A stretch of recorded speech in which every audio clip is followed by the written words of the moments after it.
The following program is rated GE. It is suitable for general family viewing.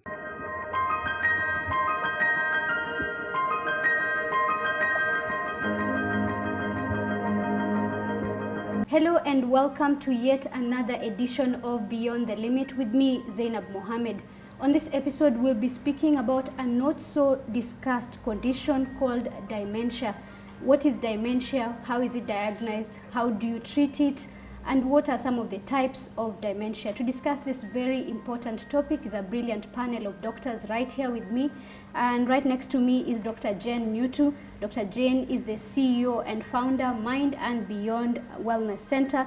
At the center is Dr. Rehab Gatushi, clinical psychologist and a lecturer, Mount Kenya University, Nairobi campus. At the far end is Dr. Sarah Kimaru Mushai, Dean, School of Social Sciences, and the coordinator, Persons with Disability at Mount Kenya University. Thank you so much for making time, and karibuni sana. To start us off, Dr. Jane, what is dementia, and is it a genetic or an acquired disease? Now, dementia is a neurocognitive disorder. When we talk about neurocognitive, it means it's to do with the brain. The brain coordinates the functioning of the body. So what happens with dementia, it interferes with the thoughts, the thinking patterns, the perceptions that the person has. It is about the consciousness, emotional behaviors, and it is also to do with how a person acts. Dementia is a progressive disease. It is not a single term. It houses many other conditions like Alzheimer's and Parkinson's, and it moves from mild to major to delirium. When one has mild dementia, it means they can carry on with their daily activities, but part of them, they are not fine. Major means that they have lost one or two functioning abilities, but when it comes to delirium, it is total, like loss of memory, normal functioning, etc. Dr. Rehab, I don't know if you have anything to add on that. Maybe what I would want to add is that this condition is degenerative, and it is also good to know that dementia is like a cover of so many conditions. So it is not a singular sickness.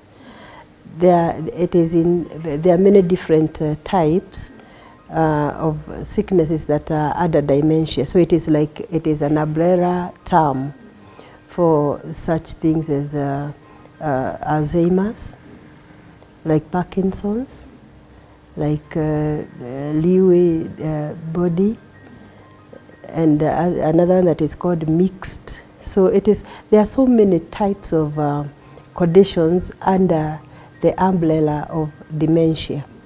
So you may find somebody suffering from one type that will be curable, another one that will just degenerate continuously until it gets to that delirium stage that Dr. Ri has told us about. Maybe you could just give us some of the symptoms that could signal that that's dementia.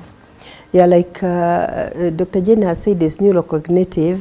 So the most likely thing that you will find with a person with dementia is problems with thinking, problems with memory.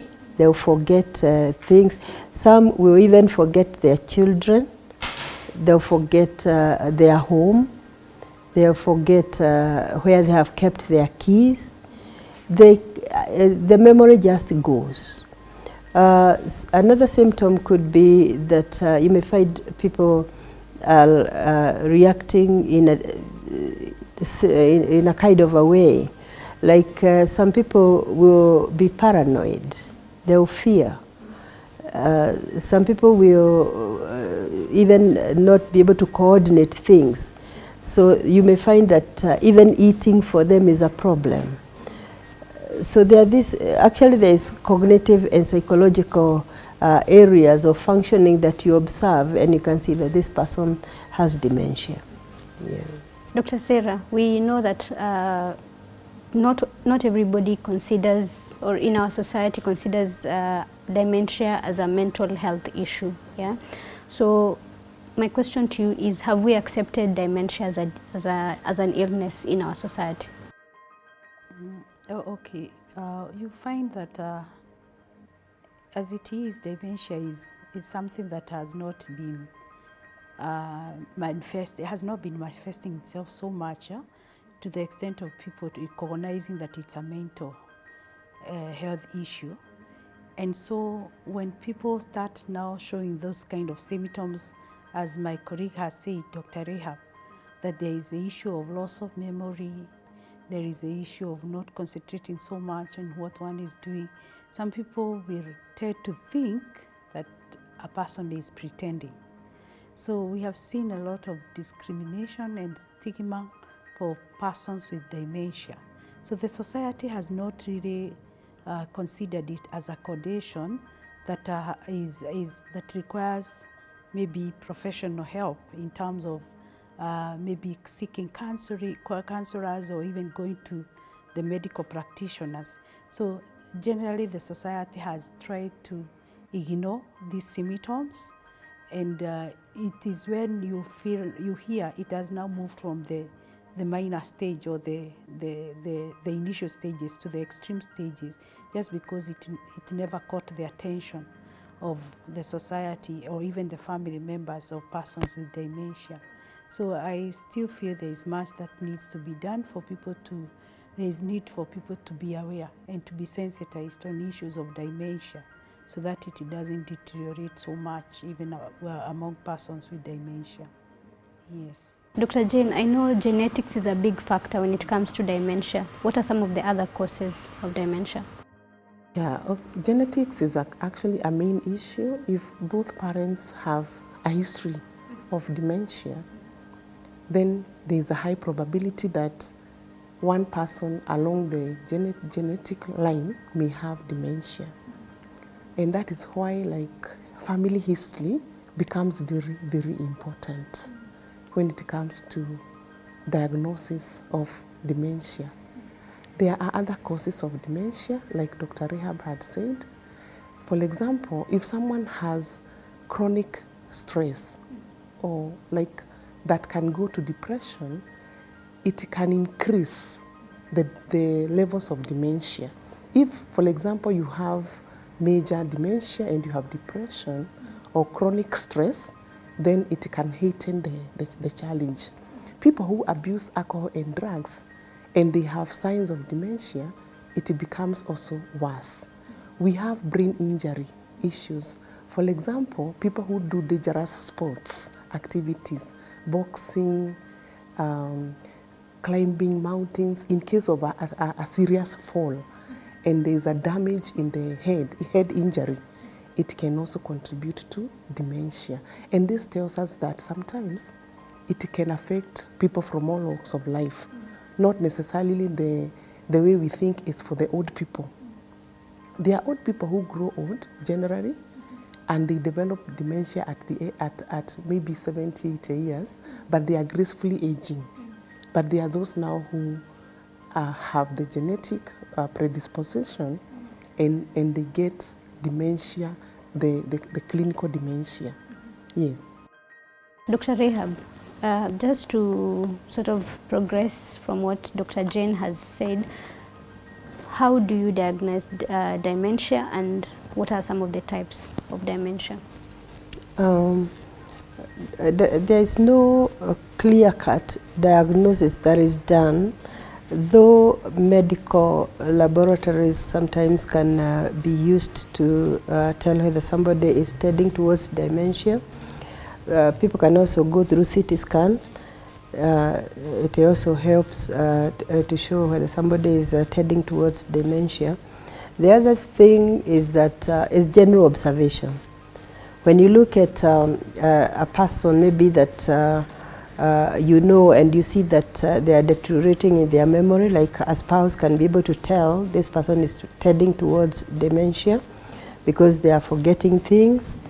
You know, again, family history is also can be able to help tell whether somebody is tending towards dementia when you look at what has been happening to other people in their line, in their family line. So those are some of the ways that you can be able to diagnose dementia. The types are just like maybe had referred earlier on. There is Alzheimer's, which is the most common. That one is the most common. It starts from 65, age 65 and onwards.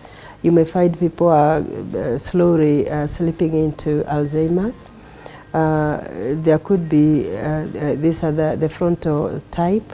There could be the leeway type. I also said there is another one called mixed. And you know, those are the, some of the 4 of them are most common. There are others here and there, but those are the most common. And like I said, Alzheimer's is the one that is actually mostly diagnosed. Yeah.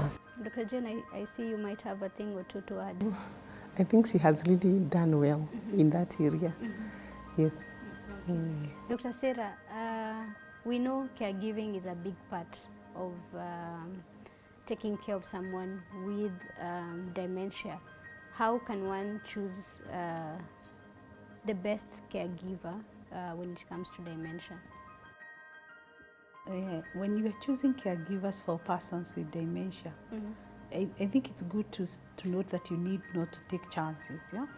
So get a good-hearted caregiver, a person who is able to communicate freely, a person who doesn't get tired by being reminded or being cautioned, because persons with dementia may seem to be very repetitive. You know, they will say this thing this morning, again they repeat. Patience. Yes, so you also need a person who is full of patience.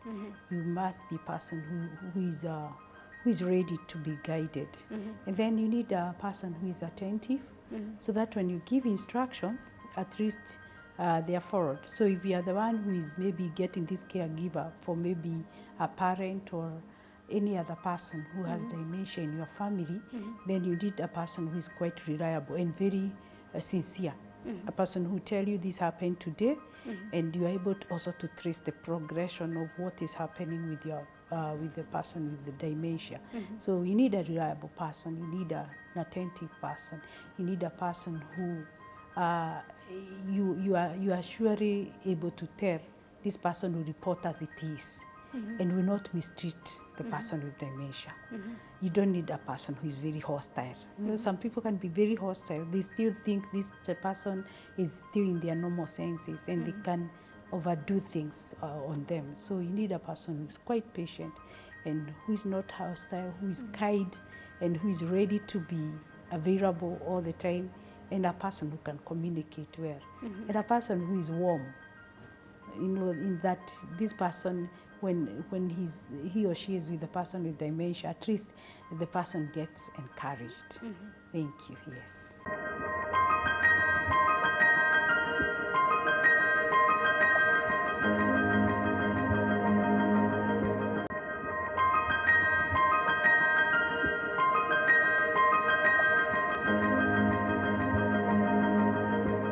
So what help is there for someone who has dementia? I know it's not a treatable, or rather the damage is rarely reversed. So how do we manage or treat people with dementia, Alzheimer's and all that?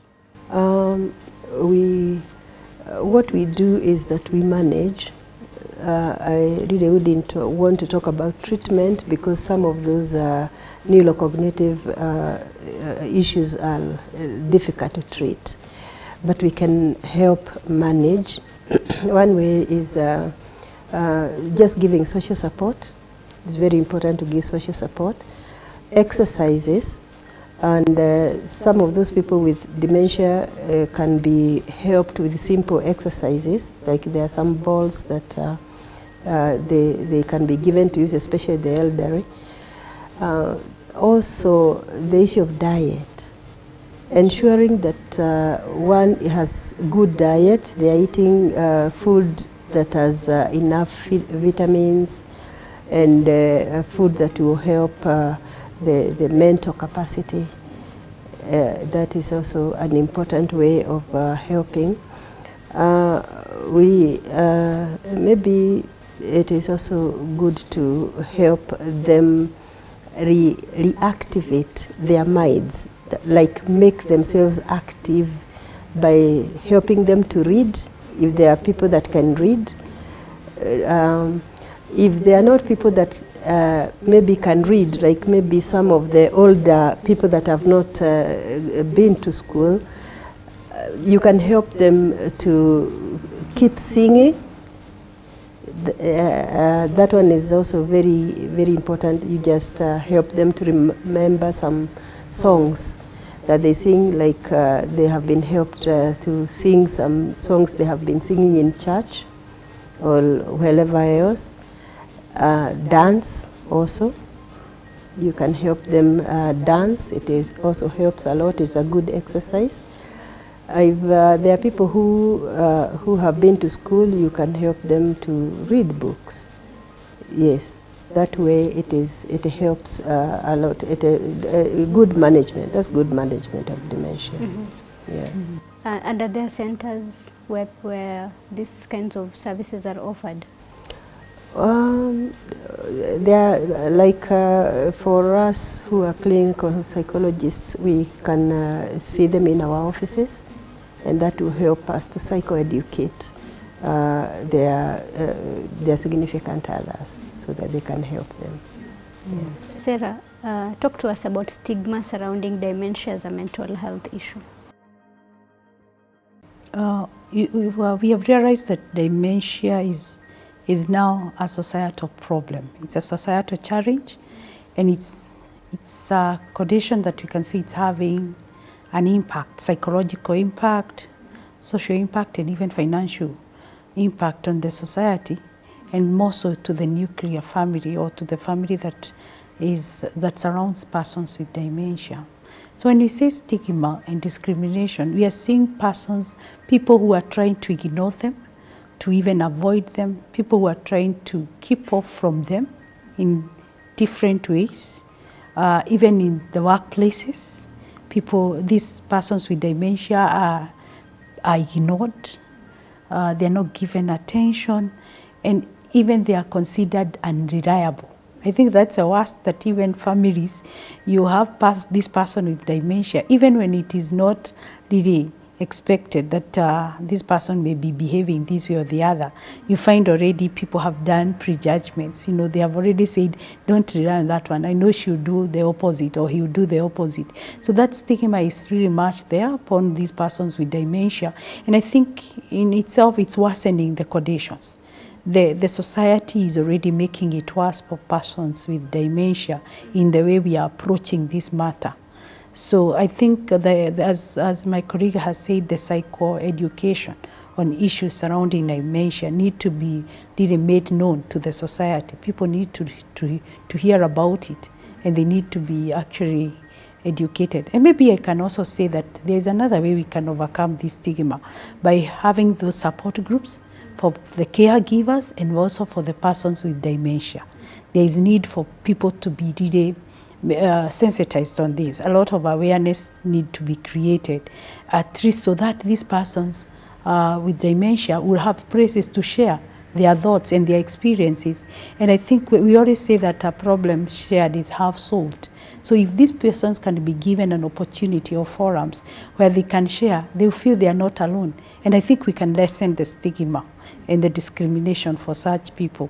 Also the caregivers, you realize they are undergoing a lot when they are taking care of a person with dementia. They need to also to be given support. They need to have forums, support groups where they can also share what they are going through, and also a place where they can release their issues, you know, be able to tell the challenges. So there is a lot of stigma, but in a way there is a solution to it. Mm-hmm. There is a solution to it. Mm-hmm. Yes. Dr. Jane, do you have to be dependent on someone automatically when you get dementia? I think yes. If you have mild dementia, you can continue with your daily activities, but if you progress to the major and delirium, you cannot manage yourself. And this is at the point where you find the family gets so confused. They start thinking that they have been bewitched. This was a vibrant, significant other. He was or she was working. All of a sudden, they change. And the family becomes so disarrayed. What is happening? And we have seen people with dementia who have been abandoned by their family members. The spouses have actually sometimes abandoned their fellow spouses because they cannot understand why they have changed suddenly. They blame other family members that maybe they have caused the condition. And this is an area that the people need to be educated. But now, when it comes to delirium, this person needs total care. They need somebody to walk through with them since they woke up in the morning till they sleep, because they may not be able to shower, they may not be able to cook, they may make wrong judgment in the kitchen, they may not be able to read labels. Even as they walk around, they can be hit by the tables, and because sometimes the consciousness is lost. So they really need 24/7 care when they are at the delirium stage. Yes. But you're saying with proper care, someone is able to live a normal life, like? Yes, with proper care, because the human person is supposed to have dignity. They need a nurse aide or a very trusted family member who will ensure that they are enjoying their life. In Kenya, we may not have all the gadgets like the wheelchairs, those cars that somebody can visit the mall or go out. But I believe that with good care, they can lead a more dignified life. Dr. Rahab, why are we seeing a rise in cases in terms of dementia? Actually, the cases of dementia are rising, and it is so sad to notice that even younger people are getting this condition. So you find it is actually increasing at a very high rate, and one of the reasons is because we have changed our feeding habits. People no longer eat well, so they'll pick anything and they are good to go, and that becomes a major problem. The other problem is that there's a lot of alcohol and substance use, and that of course will cause degeneration in our of the brain. The brain degenerates as people use substances of abuse. And because of the increase in their use, even amongst the younger generation, this makes people get into dementia very, very early. Mostly you find that also our social life has changed a lot. We don't have time for each other. We don't have time to go for social activities. And you know, the social, that social activity makes the brain active. But as long as we are so much used to staying alone, keeping into our houses, and you know, you go do your things and you run back to the office, you don't have time to come together, maybe dance or chat and laugh. Our social life is wanting. And so this makes it makes the brain degenerate. It's no longer active. And so until we get to understand and people get to learn, maybe through psychoeducation, that they need to get back to those times when they can come together so that the brain can be activated. People should learn that they need to be wary of alcohol and substance use, and you know, such things like proper feeding habits. We need to bring this to you know, to the knowledge of people so that we can save this generation from dementia. It is becoming a concern. Dr. Sarah, as we wind up, how can we as a society care for someone with dementia? What can we do different? there's a lot that one can do. As you have heard, we have talked about social support groups. If the society would come together and realize it's a challenge, and maybe every village can count on persons with dementia and be able to bring them together, and then at one time and give that psychosocial support. In a way, we'll be able to solve these problems, or they will be able to listen. We'll be able to share our challenges. So the society has a lot. We have academicians, the researchers, and other scholars. We can come together and bring our synergy and see on how to bring innovative ways of solving the problem of dementia in one way or the other, where we bring out our experiences. Like you've heard my colleague, one of them is a counselor, the other one is a clinical psychologist. I believe with this expertise, they will tell us we can bring this expertise and be able to help persons with dementia. At the same time, we pray that the society may also accept them the way they are, and realize these are people we have to live with. We cannot bring a stop just like that. We cannot bring an end to this problem anyhow. So the society now needs to be more aware. And how do we get to be more aware? I think the media and other forums can be used to educate people on what is dementia, what are the symptoms, why do we have, why are we having, like just what we are talking about, why is it that these cases are increasing? I think the more we talk about it, the more we shall demystify it, because the issue is about demystifying what is dementia, and people not really keeping it off, like you cannot talk about a relative who is having such a challenge.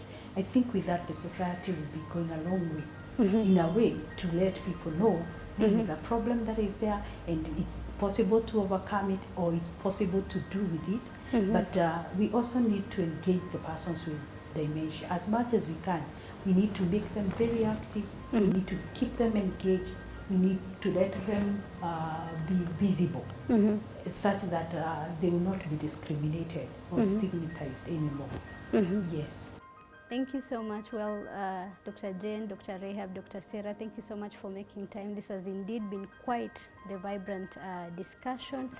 That's all the time we had for you this week. Thank you so much for tuning in. I hope you were able to learn a thing or two about dementia, and going forward you'll be more cautious and more sympathetic when dealing with people with dementia. I have been your host, Zainab Mohammed. Until next time, goodbye.